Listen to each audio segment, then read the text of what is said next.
In this tutorial, we're going to start thinking about non-response bias in surveys. We're going to use an example from the Framingham dataset that's admittedly a bit contrived, but I think it's kind of fun. So think about the Framingham study. This was a large, well-funded endeavor where participants volunteered to participate. Therefore, you really don't see much missing data in the Framingham dataset. However, think instead if we would have just called people up in Framingham and asked them to participate in our study. Presumably not everyone would have wanted to participate, and we would have had a lot of missing data. Now let's think about the following contrived example. We had people who came in at baseline and we got measures of their blood and we got measures of total cholesterol. So let's hypothetically suppose that all of those blood samples got lost.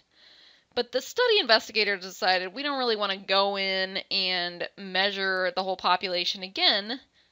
So instead, what they're going to do is there's this entire Framingham population, and they've decided, well, let's just go in and ask maybe 400 people to return and ask them to come back in and get their cholesterol tested, get their blood sampled again, so that we can just get some estimate of P, which is going to be the prevalence of high cholesterol. And sort of they just wanted some idea of what that prevalence of high cholesterol was at baseline in their cohort. Now, these guys, they're realistic. They know that all 400 participants aren't going to return for the retest. And in fact, they found out by looking at baseline covariates that willingness to return was correlated with frailty of the individual, sex, and prior knowledge of high cholesterol.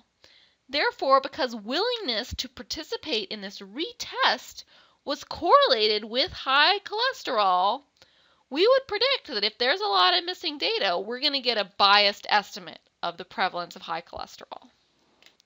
Now, in the original Framingham dataset, because this is a contrived example, I know that the true prevalence of high cholesterol at baseline was 43.1%.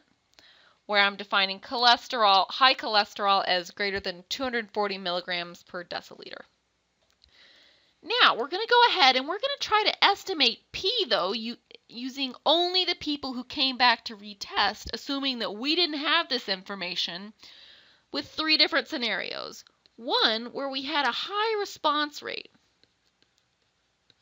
So this is where a large fraction of those 400 people came back to retest. And then in setting 2, we would have a moderate response rate. And setting 3, a low response rate. And we're going to look at how much bias we see in our estimate of the prevalence of high cholesterol. So go ahead and open up Stata and we'll get started. The data set we're going to use in this example is the Framingham non-response example data set, contained on the web page that you see. So now this is a data set that I made up. I randomly sampled 400 people from the Framingham population, and then we have whether or not that individual had high cholesterol, and then we have 3 different variables over here called high cholesterol A, high cholesterol B, and high cholesterol C. And those are the 3 different cholesterols under the different sampling scenarios we talked about, under the high response rate, moderate response rate, and low response rate. So what we're going to do is let's go ahead and estimate the prevalence of high cholesterol in the data set using the full sample of 400. We would just type proportion, high chol.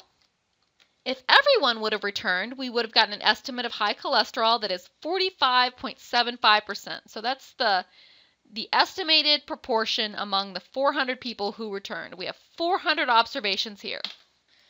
Now if I type codebook, high chol A, we actually have 306 out of 400 observations missing for high chol A. So I mix that up. High chol A is actually the high missingness scenario. In scenario B, we have 200 missing observations. And in scenario C, we have 81 missing observations. And remember, missingness, we expect it to be correlated with high cholesterol. Using the full sample, we saw an estimate of 45.75%. Now let's use sample C. That's the low missingness sample. So using sample C, we get a little bit lower of an estimate. We see that our estimate of high cholesterol is now 42.6. Now let's try B. So now we are only using 200 people to make inference about P, and we see that we have an even lower estimate of the proportion at 37.5%.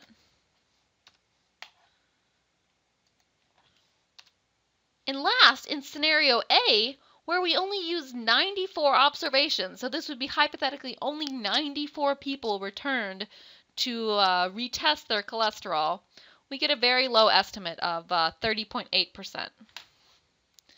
Now, know what would happen if I would have tried to calculate the prevalence of high cholesterol all at the same time, including all these measures of cholesterol in the same time. You look down here and you see that you get weird results. You see that everyone has the exact same estimate of high cholesterol, and we're only using 58 observations. So this is one of those things with missing data in Stata. If I try to run the proportion command on a bunch of variables at the same time, it's doing a complete case analysis. It's only including the cases for which high call C, high call B, and high call A, for which all of those have no missing data. So that's why you're only using 58 observations here, and you get this ridiculously low measure of the prevalence of cholesterol. So always think about what your software does with missing data. So recall that in the full sample, we had an estimate of 45.8%. In the low missingness sample, we had an estimate of 42.6%. In the moderate missingness example, we had an estimate of 37.5%. And in the high missingness setting, we had an estimate of 30.8%. So we can really see illustrated very clearly here that when you have a response, when the probability of someone responding is correlated with the outcome of interest, so the probability of revisiting is correlated with whether or not this individual has high cholesterol, you're going to see bias increase with the amount of missingness in the sample. So you need to be very aware of that when you're conducting a survey and think about how to deal with non-response, which is a very difficult question. And it's also, unfortunately, beyond the scope of this class. But we can think a little bit about what we've done this week with survey weighting to see if we can uncover an unbiased estimate of high cholesterol from each one of these samples. So if we think about it, in the Framingham cohort, we have all this baseline data for all participants. So even if an individual doesn't come back to get their blood retested, we know all of these baseline factors about that individual. Therefore, using those baseline factors, we can use those to estimate the probability that an individual returns to have his or her cholesterol tested again. Now, if we knew the exact probability that an individual returned, we could obtain an unbiased estimate of high cholesterol prevalence at baseline. Essentially, this is just survey weighting. If we had a random sample, but people didn't show up, if we defined our survey weights as 1 over the probability that an individual showed up as a function of their baseline covariates, let's say we just knew this somehow, this is essentially just a survey weight. And so if we just weight our data by this weight, we can recover an unbiased estimate of the prevalence of high cholesterol in our sample. So because I'm sort of the oracle here who knows exactly the probabilities that these individuals would revisit, I've given them to you in the data set. We have PA, so this is the probability an individual would revisit under scenario A. PB is under scenario B, that's the moderate missingness scenario. PA is the high missingness scenario. And then we have PC, the probability of revisiting under the low missingness.